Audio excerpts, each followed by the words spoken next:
Good evening, students. Again, welcome to back our Jhunjhunwala Physics Classes YouTube channel. Yesterday class we have discussed about some important questions related to part 1. Today we will discuss about some important question part 2. Then in part 2 our syllabus we will discuss electromagnetic waves, optics, wave optics, dual nature radiation and matter, atomic physics, nuclear physics and semiconductor. These are chapter in the part 2. याद रखिए,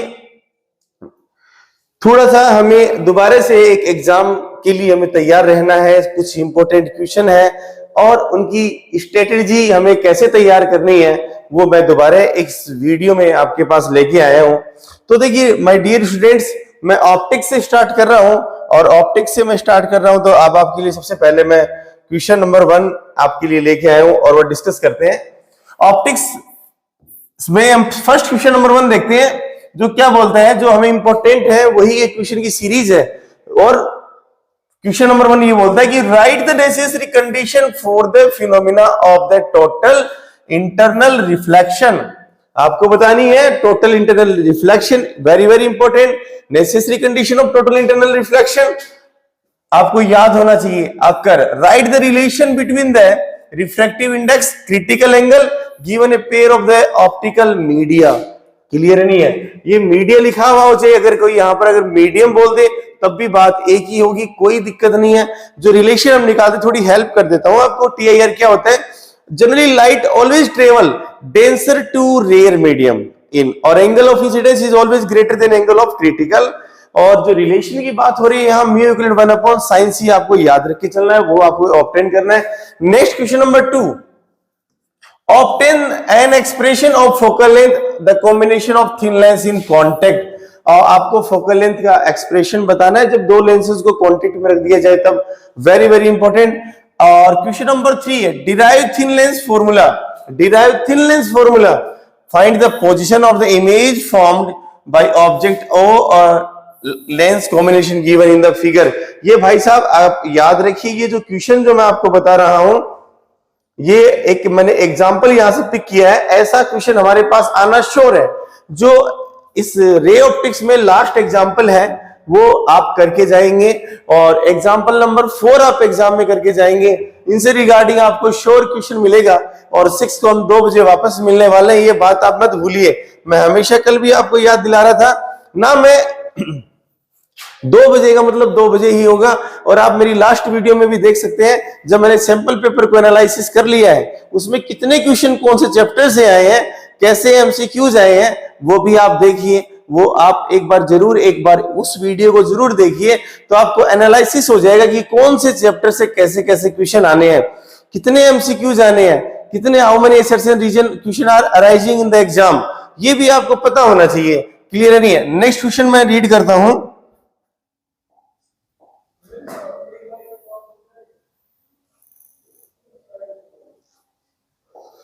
question number 4 है, बहुत अच्छा question है, बहुत अच्छा question है, very very very important है और एग्जाम में आपके सामने बहुत बार प्रॉब्लम होती है. सर एनसीईआरटी में पढ़ा हमने, पॉइंट टू पॉइंट पढ़ा, हमें तो क्वेश्चन की लैंग्वेज ही समझ में नहीं आई.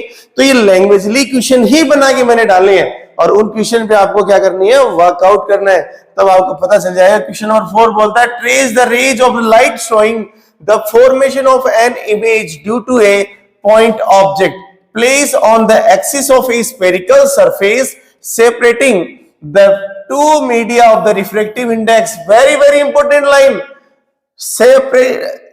Surface separating between the two media of refractive index is mu1 बोला जाए, n1 बोला जाए, both are equivalent, and n2. Establish the relation between the distance of the object image and the radius of the curvature from the central point and the spherical surface.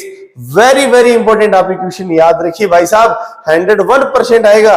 और आपसे पूछ रहा है, इसके बाद बोल रहा है hence derive the expression for the lens maker formula 1/f equivalent mu2 upon mu1 -1 और 1/r1 -1/r2. याद रख लीजिए भाई साहब, ये क्वेश्चन आएगा. और ये सारा का सारा खेल बोल दिया उसने और हमें तो भाई साहब क्लास में टीचर ने पढ़ाया नहीं. ऐसा कैसे? ऐसा इसलिए क्योंकि ये सीबीएसई भाई साहब और आपको टेक्निकल पेपर देती है, because you are appearing CBSE exam. आप सीबीएसई एग्जाम में जब अपीयर होते हैं तो अपने आप को आप डिक्लेयर करते हैं कि आपका जो रिजल्ट है वो कहाँ आप बैठे हैं, आप इंडिया लेवल पे अपने आप को रिप्रेजेंट कर रहे हैं, ना कि कोई स्टेट बोर्ड में आप रिप्रेजेंट कर रहे हैं। तो ऑब्वियसली आपका माइंड कहीं ना कहीं टेक्निकल वर्क करना चाहिए। इतनी सारी बात बोल के और एक ही बात में यहां से रिजल्ट निकाल के दे गए हमें कौन सा क्वेश्चन सोल्व करना है, लेंस मेकर फॉर्मूला सोल्व करना है। बात समझ में आ गई होगी। चलिए नेक्स्ट क्वेश्चन में आते हैं हम। बहुत अच्छा क्वेश्चन है, इतनी सारी लाइनें यहां मैंने यूज कर दी हैं और फिर आप कहोगे सर ये क्या हुआ, ये कुछ नहीं हुआ। क्वेश्चन नंबर 5 हम रीड करते हैं, ठीक है। उस क्वेश्चन पे देखिए काम करेंगे हम, और मैं आपकी थोड़ी हिंट भी देके जा रहा हूं कि ये क्वेश्चन ऐसे अगर लैंग्वेजली बात कर रहा है तो आपको कौन सा फॉर्मूला लगाना है, कैसे आपको उसके आइडियाज लेने हैं, तो वो आपको करने हैं। मैं ये गारंटी कर रहा हूं आवाज आपके सामने 80 to 85 मेरे इस सीक्वेंस से मैं आपको मिला के छोड़ूंगा आंसर, और आपके मेन एग्जाम में पेपर में आपके पास आएंगे। ऑब्जेक्टिव क्वेश्चन का कोई चैलेंज नहीं कर रहा हूं मैं पार्ट बी सी डी और इसमें से आपके चैलेंज में आ रहा हूं, क्लियर नहीं है। मैं केस स्टडी की बात नहीं कर रहा हूं, केस स्टडी कोई भी चैप्टर से आ सकता है बेटा, ये तो कोई श्योर नहीं हो सकता, कोई भी इसको नहीं बता सकता कि केस स्टडी चैप्टर से आएगा, लेकिन कुछ चैप्टर सॉलिड होते हैं वो गैस लगाए जाते हैं उनसे आएंगे। लेकिन क्वेश्चन की जो सीरीज है ये मेरी बहुत आपके लिए इंपॉर्टेंस आपको देगी। लीजिए क्वेश्चन नंबर 5 में आ रहा हूं। ए ray of monochromatic light, question ध्यान से समझिए। A ray of monochromatic light is incident on a one of the face of an equilateral triangle. याद रखिए ये बात किसी कर रहा है, मोनोक्रोमेटिक लाइट की बात कर रहा है। किसकी बात कर रहा है, मोनोक्रोमेटिक लाइट की बात कर रहा है। कैच कर लीजिए वर्ड को यहां से। और किसकी बात कर रहा है, इक्विलैटरल ट्राइंगल। याद रखिए प्रिज्म बात कर रहा है, प्रिज्म, अरे वाह भाई। Refractive angle A, angle of prism A, both are equal. Trace the path of the ray passing through the prism, very good. Hence derive an expression for the refractive index for the material of the prism in the term of the angle minimum deviation and its refracting angle। भाई साहब अब आपको बात समझ में आ गई होगी क्या कहना चाह रहा है। जब प्रिज्म का फॉर्मूला निकालते हैं, कैलकुलेट करते हैं, क्या था, mu equivalent sine a by a plus del m by 2 divide by a by 2, sine के साथ ही आते हैं दोनों। बिकॉज आप दोबारा से फॉर्मूला सुन लीजिए, mu equivalent sine a plus del m by 2 divide by sine a by 2। और यहां देखिए इस पूरे क्वेश्चन में बात कहां की, इक्विलैटरल ट्रायंगल प्रिज्म। इस बात को कैच कर लीजिए आप तो इस बात के ऊपर फिनोमेना पे टिक जाइए, क्योंकि हमें यहां से ही काम करना है। इक्विलैटरल ट्रायंगल प्रिज्म वाली जो बात अगर हमारे समझ में आ जाएगी तो हम ये समझ के चले जाएंगे कि हमें क्या पूछा है। इक्विलैटरल ट्रायंगल की बात की, उसके बाद बात कर रहा है रिफ्रैक्टिंग एंगल की बात कर रहे हैं, और उसके बाद हमसे क्या पूछा है, minimum deviation angle, refracting angle. भाई साहब ये तो निकल के किस में आएंगे, कैलकुलेट कहां होंगे, ये हमारे पास कैलकुलेट होंगे प्रिज्म फॉर्मूले में। तो हमें क्या पूछा है यहाँ पर, रिफ्रैक्शन थ्रू प्रिज्म पूछा है। फॉर्मूला मिनिमम डेविएशन एंगल में क्या पूछा, प्रिज्म पूछा है। ऑब्टेन फॉर्मूला प्रिज्म फॉर्मूला पूछा है, ये बात देखिए। और उसके बाद क्या बोला है, draw a graph show the variation of the angle of deviation D with the angle of incidence I और monochromatic ray of light passing through a prism, refracting angle A. कोई दिक्कत नहीं है, आपको क्या आना चाहिए, प्रिज्म फॉर्मूला आना चाहिए। ऑब्टेन कर दीजिए, ग्राफ बना दीजिए एंगल ऑफ इंसिडेंस और एंगल ऑफ डेविएशन के बिटवीन, तो आपका आंसर बिल्कुल सटीक होगा, पूरे मार्क्स मिलेंगे आपको। लास्ट क्वेश्चन क्या बोल रहा है, ड्रॉ। ये देखिए ये कोई चैलेंजिंग नहीं है, ये कोई भी चैलेंजिंग नहीं है कि आपसे माइक्रोस्कोप सिंपल ही पूछेगा, कंपाउंड नहीं पूछ सकता, टेलीस्कोप ही पूछेगा, इसमें रिफ्लेक्टिंग रिफ्लेक्शन नहीं पूछ सकता। भाई साहब 101% माइक्रोस्कोप से क्वेश्चन आएगा। आज ही लिख लीजिए इस बात को माइंड के अंदर, जहां भी आप काम कर रहे हैं वहां बैठा लीजिए कि आपसे माइक्रोस्कोप का क्वेश्चन पूछेगा। और माइक्रोस्कोप के अंदर भी compound microscope, otherwise refracting telescope या एस्ट्रोनॉमिकल टेलीस्कोप से ही क्वेश्चन पूछेगा। हमें इस बात का आइडिया है कि इन दोनों, क्योंकि बिकॉज ये दोनों के दोनों जो टॉपिक्स हैं ये थोड़े लार्ज अमाउंट में काम करते हैं, इनके डायग्राम भी थोड़े से अपने आप में एक जिग जैग शेप रखते हैं, बच्चों को डिफिकल्टी शो करते हैं, इसलिए थोड़ी ज्यादा प्रैक्टिस करिए तो आपको भी फायदा है और हमें भी फायदा है। तो लिखिए क्वेश्चन नंबर 6 क्या बोलता है, ड्रॉ द लेबल्ड रे diagram of the formation of the image by the compound microscope. आपको कंबाइंड माइक्रोस्कोप का क्या करना है, डायग्राम बनाना है। इसकी वर्किंग आपको मैथमेटिकल एनालिसिस, स्पेशल केसेस आपको याद होने चाहिए, टिप्स पे होने चाहिए भाई साहब। और कोशिश ये भी की जा सकती है, अगर मान लो केस स्टडी क्वेश्चन अगर देता है तो कंपाउंड या टेलीस्कोप से दे सकता है। ये हम एज ए गैस मान के जा रहे हैं। अगर ये बात हम लास्ट में करेंगे कि केस स्टडी के लिए हम कौन कौन से टॉपिक्स पढ़े, कौन कौन से चैप्टर हम ज्यादा पढ़े तो हमारे लिए ज्यादा बेनिफिट हो। तो लीजिए नेक्स्ट क्वेश्चन हम करते हैं। और इसी के साथ हमें क्या पूछा, derive the expression for the total magnification of the compound microscope. देखिए ये क्वेश्चन आपके साथ है। नेक्स्ट क्वेश्चन मैं लेके आया हूं आपके साथ, ये वही बात है, derive the expression for the total magnification of the compound microscope, explain why both the objective and eyepiece of compound microscope must have short focal length। ये भाई साहब मेरे पूरे नोट्स में मैंने आपको दे दिए बच्चों। मेरे नोट्स जब मैंने आपको क्लास में जब बनवाए थे उसके अंदर मैंने एक एक बात का आपको रीजन लिखवाया है, वो आपको देना है। लेंथ ऑफ ट्यूब भी मैंने लिखवाई है, वो कितनी होती है, इसके लिए V0 प्लस कितना प्लस यू है F नोट। अब आप मेरे को बताएंगे उसके अंदर कमेंट सेक्शन में करके जरूर बताइए कितना होता है और क्यों इसको किया जाता है। देखता हूं आप कितना बता पाते हैं। नेक्स्ट क्वेश्चन मैंने चूज किया है यहां से,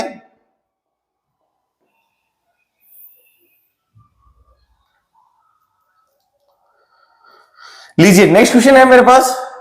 सॉरी,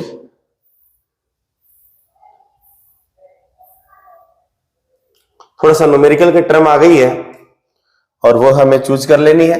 क्वेश्चन नंबर 7 बोलता है define the power of lens. Power of lens it is the reciprocal of क्या है, focal length, the ability of converging and diverging by the lens. Power of lens होता है, गिव इट्स एसआई यूनिट क्या होती है, dioptre होती है।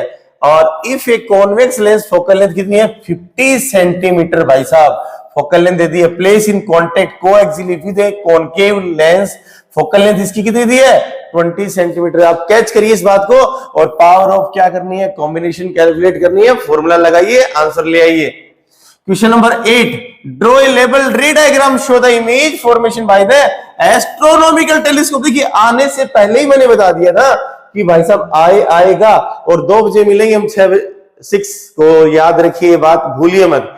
उस दिन मैं आपको पूरा पेपर सॉल्यूशन करवाऊंगा। इसका बी पार्ट बोल रहा है दोबारा से कि derive the expression for its magnifying power in normal adjustment, write 2 basic features which can be distinguished between the telescope and the compound microscope। आप यही आपको कैलकुलेट करना है।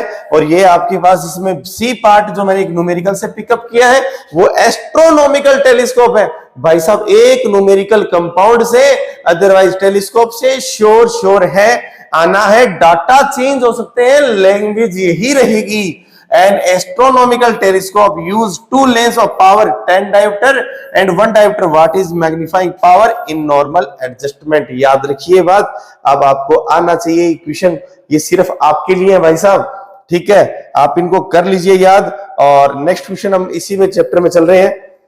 Draw A label diagram of A reflecting telescope. क्या करना है आपको, reflecting telescope का एक रे डायग्राम बनाना है और mention it's 2 advantage over the reflecting telescope. आपको कंपैरिजन भी पूछा जा सकता है, calculate the difference between the astronomical telescope और रिफ्लेक्टिंग टेलीस्कोप में आपको बताना है कि इसमें की इमेज अच्छी बनती है, कौन से में लेंस यूज होता है, किस में मिरर यूज हो जाता है, ये आपको बता देना है। एस्ट्रोनॉमिकल में लेंस आते हैं और रिफ्लेक्टिंग में क्या जाते हैं, मिरर आ जाता है।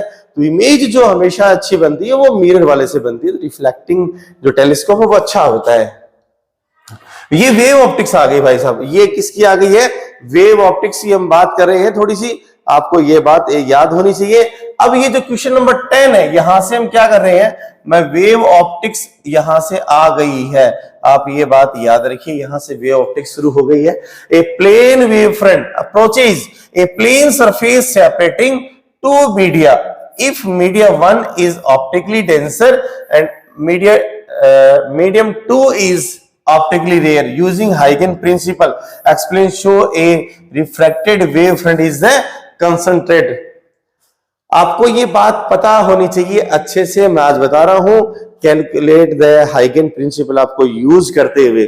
एक्सप्लेन द रिफ्लेक्शन और रिफ्रैक्शन की आपसे एक्सप्लेनेशन पक्का पक्का पूछा जाएगा।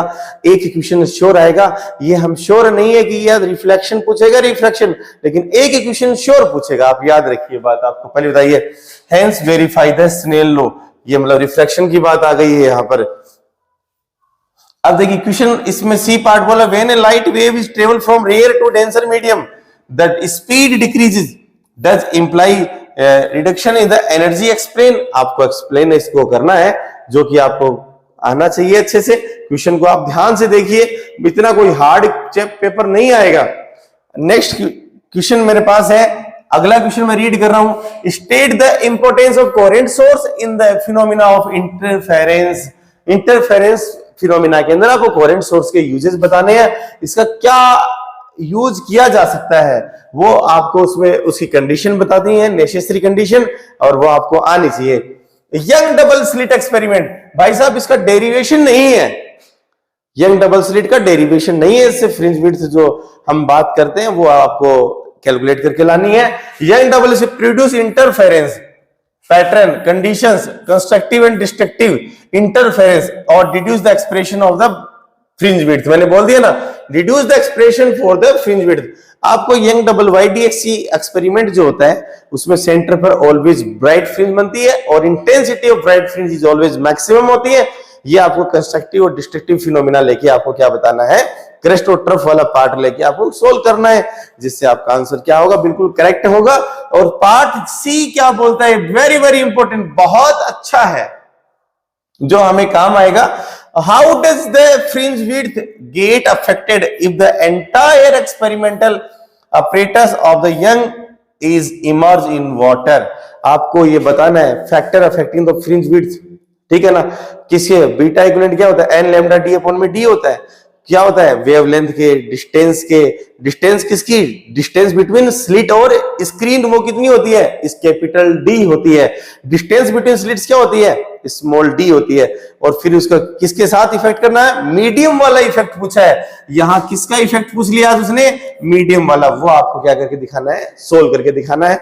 अगेन नेक्स्ट क्वेश्चन लेके आए हैं, क्वेश्चन नंबर 12 आया है, स्टेट हाइगन principle, using the principle explain the diffraction pattern obtain the screen due to a narrow slit, जिसको आप बोलते हैं calculate the diffraction due to single slit, ठीक है ना। वो वाला यहां आपको करके दिखाना है, और उसकी मैक्सिमा की और मिनिमा की आपको कंडीशन आपको यहां आनी चाहिए, जो कि आपके लिए वेरी वेरी इंपॉर्टेंस रखेंगी और इंपॉर्टेंट भी है, आपको आना भी चाहिए ऑब्वियसली। अगला बी पार्ट यहां हमसे कैलकुलेट करवाता है, show that the angular width of the first diffraction fringe is half of the central fringe. ये आप जब क्वेश्चन करेंगे तब आपको इजीली हो जाएगा, और ये आपको डिफ्रैक्शन के पैटर्न के लिए आपको क्या करवाने हैं, ऑब्जर्वेशन करने हैं, ठीक है। ये मैंने आपसे डिस्कस किया, रे और वेव यहां से ही क्वेश्चन अराइजेज होंगे। और नेक्स्ट चैप्टर में आपके लिए लेके आया हूं, dual nature radiation and matter. Dual nature radiation and matter बहुत ही इंपॉर्टेंट है, और आप अच्छे से देखिए ये जो चैप्टर है ना, ये बहुत सिलेक्टेड चैप्टर है। इन चैप्टर्स को आपको क्या करने हैं, आराम से बिल्कुल माइंडली इनके साथ आपको क्या करना है, प्लेइंग करना है, ऐसे भाग दौड़ के साथ नहीं, क्योंकि बहुत ज्यादा वेटेज वाले चैप्टर है, तो इनको बहुत पीसफुली इनको टैकल करना है हमें। चलिए नेक्स्ट चैप्टर से देखते हैं, dual nature radiation and matter से हम मिल रहे हैं। Dual nature radiation and matter में सबसे पहले हमारे पास क्वेश्चन आता है, define the term of threshold frequency stopping potential in the study of photoelectric emission. भाई साहब threshold frequency, threshold wavelength, work function, photoelectric effect, इन 4 में से एक डेफिनेशन श्योर आएगी। पूछा जा सकता है वर्क फंक्शन किसके लिए मैक्सिमम होता है, किसके लिए मिनिमम, मैक्सिमम और मिनिमम पूछा जाता है। सीजीएम के लिए मिनिमम 2 इलेक्ट्रॉन वोल्ट, प्लेटिनम के लिए 5 इलेक्ट्रॉन वोल्ट होता है, तो मैक्सिमम होता है। और ये आपसे मैंने डेफिनेशन इसमें रखी है, हो सकता है इनके अलावा मैंने आपको जो बोला वो भी पूछा जा सकता है, बट आप मेरी बात को यहां से याद रखिए, क्योंकि चैप्टर बड़े सिलेक्टेड चैप्टर है और इनसे कुछ ज्यादा घुमा नहीं सकता क्वेश्चन। क्लियर है नहीं है? क्वेश्चन नंबर 2 हम बात कर रहे हैं, explain briefly the reasons why wave theory of the light is not able to explain the observed feature in the photoelectric effect. क्यों एक वेव थ्योरी यहां फेल हो गई थी, वो आपको यहां आपको बतानी है, वो आपको यहां उनके 2-3 फीचर्स आपको इसमें लिखने। नेक्स्ट क्वेश्चन आता है, write the Einstein photoelectric equation, state clearly how is this equation is obtained using the photo picture of the electromagnetic radiation. जब मैंने आपको बताई थी, when amount of energy incident on a metal surface then it is always divided into equally part. First is amount of work done which is used escape the electron from the metal surface and remaining part of the energy which is क्या है, increasing the kinetic energy. क्या करता है, जो बचा हुआ energy जो होता है वो क्या करता है, उसको काइनेटिक एनर्जी में यूज होता है। नेक्स्ट हमारे पास क्वेश्चन आता है, वो आपको बताना, मैं थोड़ा हिंट में आपके साथ सोल्व भी करता जा रहा हूं क्वेश्चंस को, ताकि आपको प्रॉब्लम नहीं आए। Right the 3 salient features observed in photoelectric effect which can be explain using the equation. वो आपको फीचर्स बताने हैं जो कि आपके पास है। बाकी अगर आप एनसीईआरटी देखेंगे, अच्छा इसमें मैंने एक छोटा सा एक पॉइंट मुझे याद आ गया, आपको डी ब्रोगली जो वेवलेंथ्स हैं वो भी आपको पता होनी चाहिए। आपको डी ब्रोगली वेवलेंथ, अदरवाइज आपके लिए डी ब्रोगली आपको वेवलेंथ आपको कैलकुलेट करनी है एसिलेटेड इलेक्ट्रॉन के लिए, प्रोटॉन के लिए, ड्यूट्रॉन के लिए, न्यूट्रॉन के लिए, अल्फा पार्टिकल के लिए और थर्मल न्यूट्रॉन के लिए। इन सब की आपको वैल्यू याद होनी ही चाहिए। वेरी वेरी इंपॉर्टेंट, यहां से एक न्यूमेरिकल कैलकुलेट करवा सकता है आपको। नेक्स्ट चैप्टर से हम आए कैलकुलेट कर रहे हैं। चलिए एटम्स, किसको डिस्कस कर रहे हैं, एटम। चलिए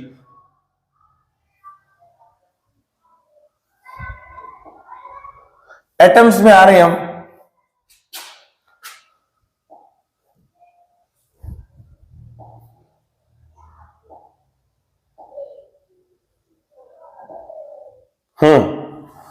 एटम्स में हम क्लिक कर रहे हैं। यूजिंग द पोस्टुलेट्स ऑफ, आपके पास क्या पूरा है, using the postulates of Bohr model of hydrogen atom obtain an expression for the frequency of radiation emitted when atom make a transition from the higher energy state and the quantum number ni the lower energy state with quantum number nf। आपको bore के postulates बताने हैं। अब अगर when electron of hydrogen make transition higher orbit to lower orbit, lower to higher orbit, उनके साथ आपको discuss करना है, आपको बता देना है।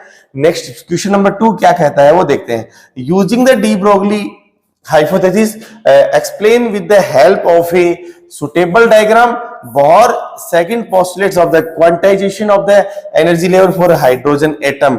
बोर का जो सेकंड पोस्टुलेट है mvr is equal to nh/2π and electron are revolving on those orbit which are having angular momentum is integer multiple of h/2π।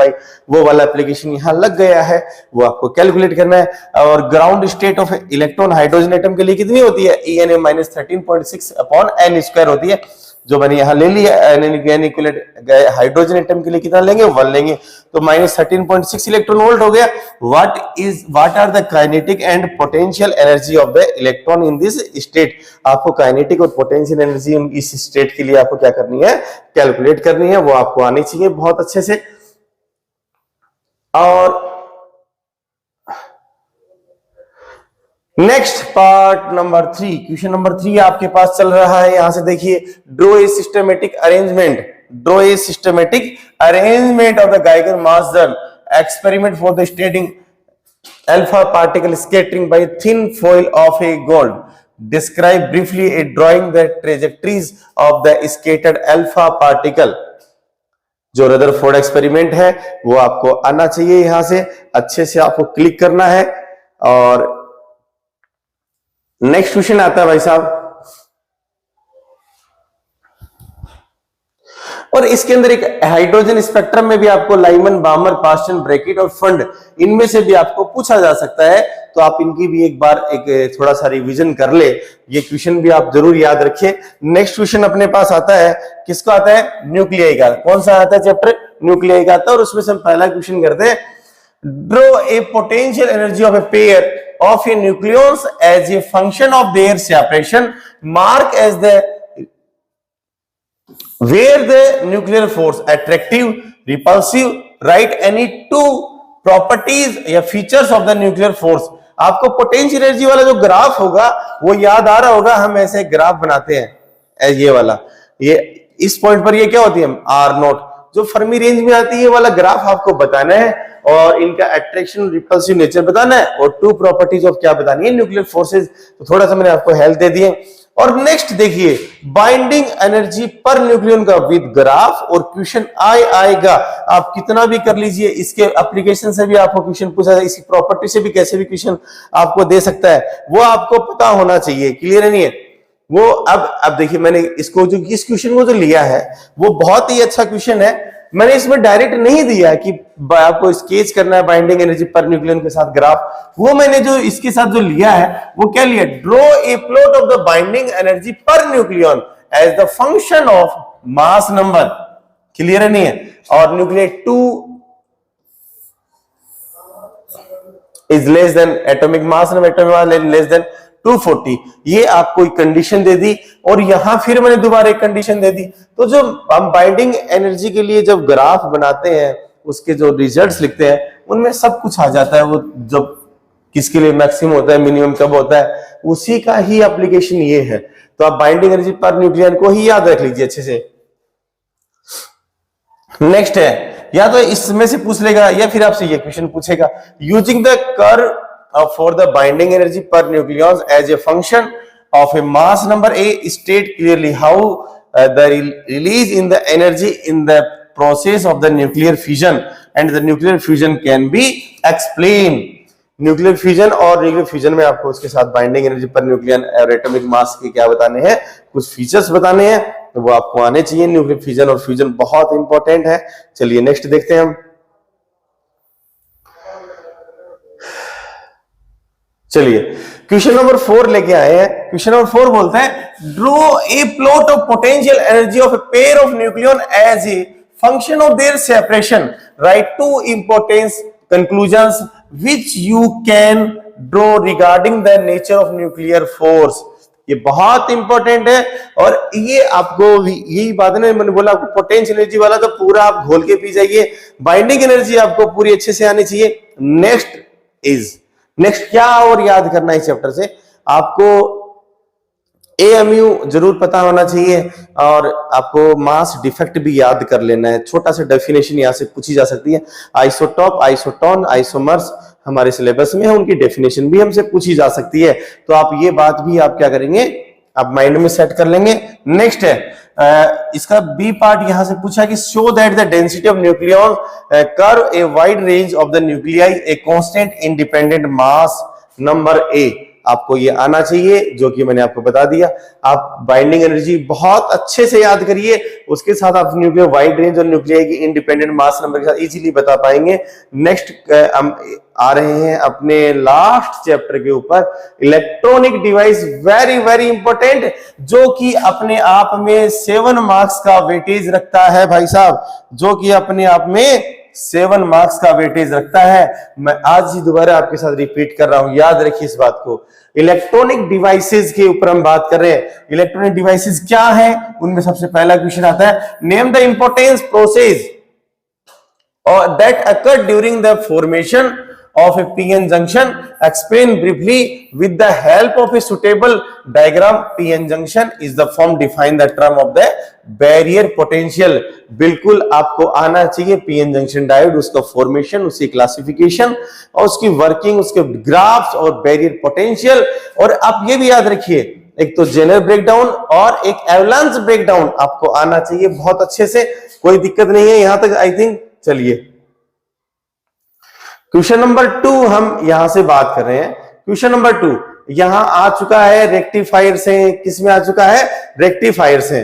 चलिए क्वेश्चन नंबर 2 क्या बोलता है वो डिस्कस कर लेते हैं। Explain the formation of the depletion layer, barrier potential of A PN junction. with the help of a label circuit diagram explain the use of PN junction diode as a full wave rectifier.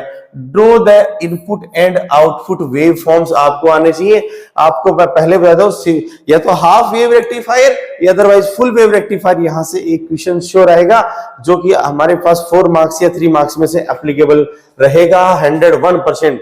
अच्छा, ये मैंने आपको general breakdown, avalanche breakdown आपको मैंने पहले discuss कर लिया है। अगर ये क्वेश्चन नंबर 4 पे आऊंगा, फिर मैं सीधा क्वेश्चन नंबर 4 बोलता है draw the circuit diagram PN junction diode forward bias, reverse bias. Forward bias में P is higher, N is lower, reverse bias P is lower, N is higher, opposite हो जाएगा।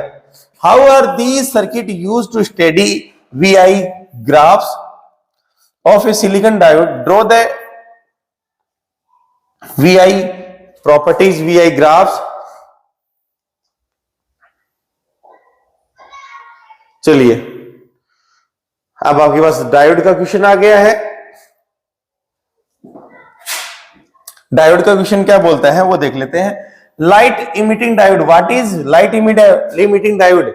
एलईडी डायोड जिनको बोलते हैं, light emitting diode mention 2 important advantage of LED over the conventional lamps. आपको use बताने हैं, जो कि हम घरों में जो यूज करते हैं, एलईडी बल्ब्स ही होते हैं, एलईडी ही होते हैं, तो उनकी आपको क्या करना है, यूज करके बताना है कैसे है। और next one is 6th number question है, explain briefly with the help of a circuit diagram how a PN junction diode work half wave rectifier. ये आपको मैंने अभी थोड़ी देर पहले डिस्कस कर लिया है, फिर दोबारा बताने की नीड नहीं है आई थिंक। देखिए क्वेश्चन नंबर 7 है, अगर इफ, ये क्वेश्चन नंबर 7 है, जेनर डायोड का मैंने यहां से पिकअप किया। Zener diode is fabricated by a heavily doped both the P and N side of the junction. इसका बी पार्ट क्या बोलते हैं? Photo diode where use as a detector optical signal is the operated under the reverse bias. और आपको LED फिर दोबारा आ गया है। और नेक्स्ट वन इज, मैं यहां से ये वाला क्वेश्चन, सोलर सेल के सिर्फ आप यूज ही देखिए, बस इतना सारा करने की नीड नहीं है। इस क्वेश्चन को आप यहां शॉर्टकट में कर लीजिए कि सोलर सेल और इसकी इंपॉर्टेंस क्या है, इसके यूज क्या है, बस आपको इतना ही याद रखना है, बाकी आपको याद नहीं करना है। 1 मिनट।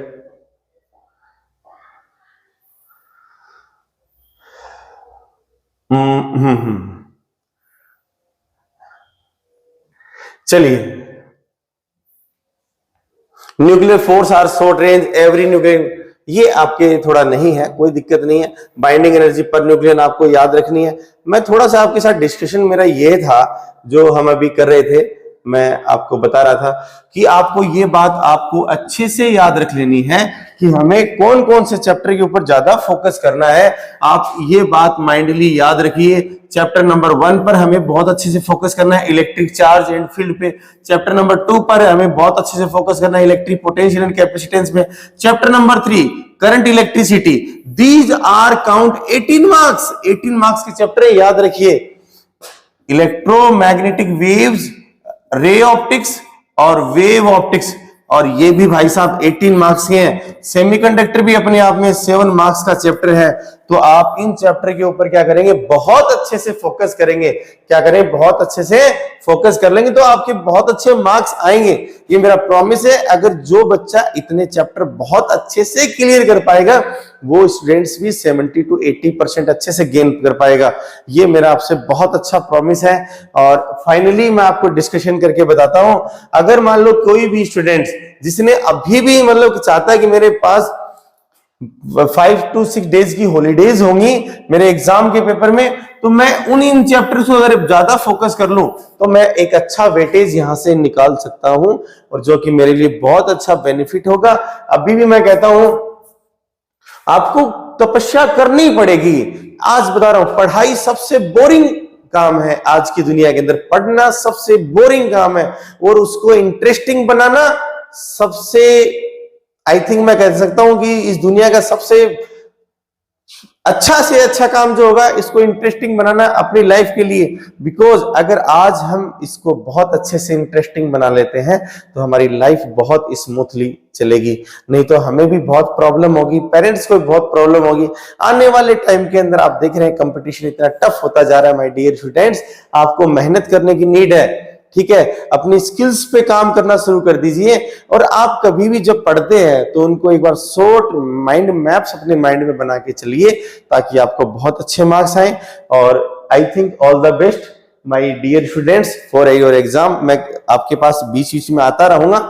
मैं जो नेक्स्ट जो वीडियो मैं आपके साथ अपलोड करूंगा वो कल की डेट में फिर दोबारा अपलोड करूंगा। उसके साथ मैं कुछ टॉपिक्स के साथ और डिस्कशन करूंगा। हाँ, रही बात अपनी मुझे याद आया अभी अभी कि हमें कौन कौन से केस स्टडी के लिए चैप्टर पढ़ने हैं। सपोज दैट सेमीकंडक्टर से केस स्टडी क्वेश्चन आ सकता है, आप ये बात माइंड में बैठा लीजिए। रे ऑप्टिक्स से हमारे पास आ सकता है। जिन चैप्टर का वेटेज ज्यादा है उन्हीं चैप्टर से ही क्या आएगा, केस स्टडी आने की प्रोबेबिलिटी ज्यादा रहती है। इलेक्ट्रिक चार्ज एंड फील्ड से केस स्टडी मान के चल रहे हैं, इलेक्ट्रिक पोटेंशियल कैपेसिटेंस से, करंट इलेक्ट्रिसिटी से, रे ऑप्टिक्स और वेव ऑप्टिक्स मैंने बोल दिया, सेमीकंडक्टर। ये चैप्टर ही बस आपको क्या करने हैं, अच्छे से अगर तैयार कर लेते हो तो आपके दोनों के दोनों केस स्टडी बहुत अच्छे से सही होंगे। जो मैंने सैंपल पेपर एनालिसिस किया है उसको भी आप देख लीजिए, अच्छे से आपको आना चाहिए, ठीक है।